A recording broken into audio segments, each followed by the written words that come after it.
Hey ratbags, it's Jade. Today 2 games with some decent news. ENSHROUDED's next update is coming very soon. I think I've got the release date after being sent some marketing emails, as well as the introduction finally of custom game mode, where you can change a whole host of settings to make the game either easier or harder.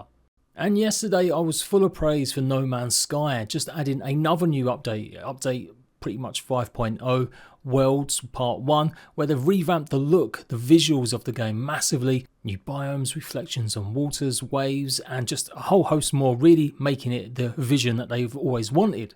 A little plug here, you can continue to see my adventures in the latest No Man's Sky update by checking out my second channel, JPG2, where I'm going to be live streaming this and getting ready for Light No Fire, which is where a lot of these improvements have come from, retroactively putting into No Man's Sky the technology that they're using on their next. But it's not all roses. Once again, certain platforms are being left behind. With all this big teasing, everything going on, announcing all of this stuff, the updates seemed to go live yesterday. First on PlayStation, then on PC, and even on Switch.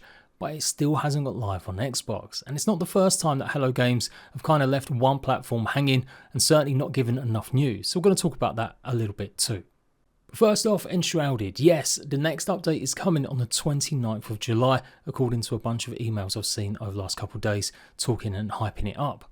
Now, the devs haven't actually officially announced that themselves on their platforms, but I have it, on good authority, like I said, after seeing this email, that it's going to be coming very soon on the 29th of July this month. What the devs have been doing is starting to tease what's in the update, and yes, it's going to be custom game modes.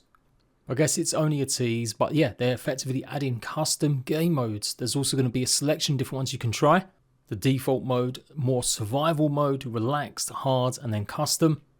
And the custom settings do look really good in terms of what you can adjust. Everything from how much health or damage a boss maybe does, regular enemy damage, regular enemy health, how much stamina enemies have, even down to the perception and how much they'll notice you if you're trying to be stealthy.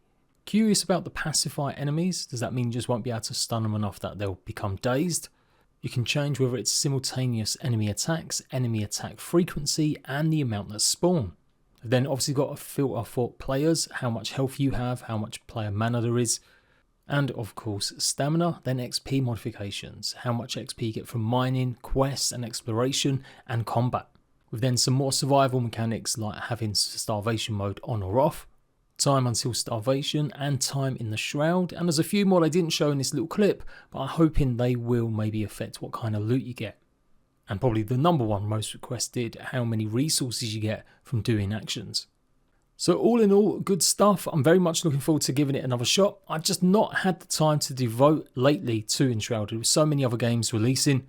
But I'm pleased to see that they are just making update after update, adding what people want, and it is in line with what they said would happen with a lot of their roadmap suggestions. So I think I'm going to start up a fresh Let's Play now. I'm going to start bulk recording. You'll see some uploads, maybe some live streams, and safe in the knowledge that I'll be able to edit my world even after these settings have been added, as it does look like you'll be able to customize it, so you don't have to start a new world or just be stuck with the same settings. Slightly disappointed to see there wasn't a full-blown creative mode added though. Maybe that is something they will be adding in the future, or maybe the settings will be pretty much able to give you that. But it didn't look like there was that many left to go through from that first splash page anyway of the menus. So many fantastic builds already going around. They've been shown off on their Twitter page, Tiras Mirror from Lord of the Rings, and yeah, I've seen some crazy builds in the past. So you would think creative mode would be the number one thing to add to it, but I guess we'll have to wait and see. And then moving on to No Man's Sky. Like I said, I'm praising these guys always, maybe not covering it as much because I've just always been a bit lost with other games. But I really want to start focusing on No Man's Sky, mainly because of the stuff that I could see potentially coming from Light No Fire, and just getting ready for that game eventually when it does release either later on this year or next. Their latest update changes the universe visually. A huge amount of work gone into making everything just seem more vibrant, whether it's storms happening, different types of biomes, whole new structures, whole new topography, and just ecology stuff, plus whole sway of new creatures, bugs, and weird little aliens, not to mention some brand new mechs that you can unlock. They're going to be having a new expedition that's meant to be going live, but wasn't live on the PlayStation 5 last night. Maybe they're waiting for the Xbox to actually kick in and get their update, and that's what we'll lead on to right now. Sean Murray rightly does get on the promo wagon whenever there's an update due. He's obviously the first one to tease and tell people something's happening, and he's very proud of his work by highlighting and retweeting a bunch of interviews or his more in-depth game blog talking about how this update came together. Not to mention jokes, progress, memes and pictures, all great stuff. What Sean is maybe lacking is an understanding of keeping people informed about what's going on with their updates, and it's not the first time. They don't seem to have a dedicated community manager, not that I've ever come across very publicly at least.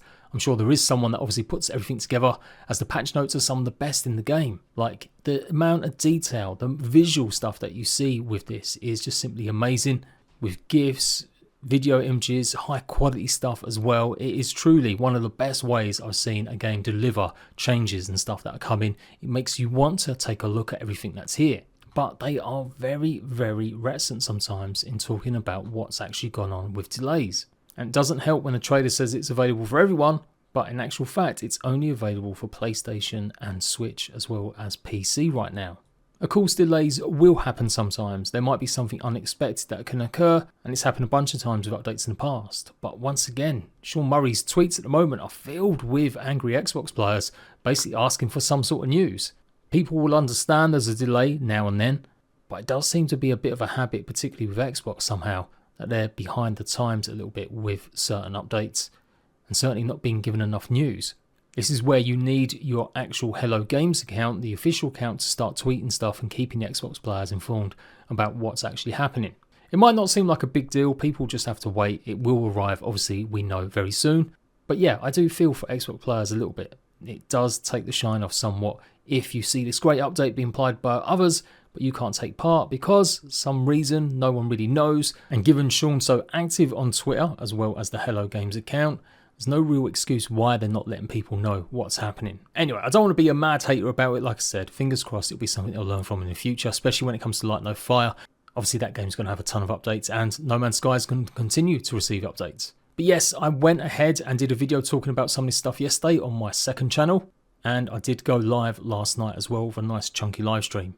So if you want to see someone fresh to No Man's Sky who hasn't played regularly in literally 4 or 5 years, come and check me out with my fresh playthrough. Continuing again tonight around the same time, 8 PM, 9 PM UK. And if the expedition is live by then, I will check out the new one, as I'm sure that's going to take us through a whole slew of the new biomes and planets and the way things look. And yeah, it's hard keeping up with me. I know I cover so many games. I've always done that though, just it all used to be on one channel, but the algorithm really doesn't like it. Some of you guys really don't like seeing certain games when you just want one particular type of game, even if it's all just survival, which is mostly been. So that's why I've got 3 channels. So I guess just a reminder, if you like games like Grounded, Small Land, Core Keeper, in the future things like Under a Rock, and continuing sometimes with things like Power World and Lego Fortnite, then maybe go and check out my JPG Crafted channel.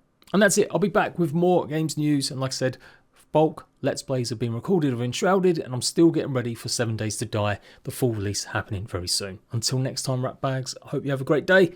Laters.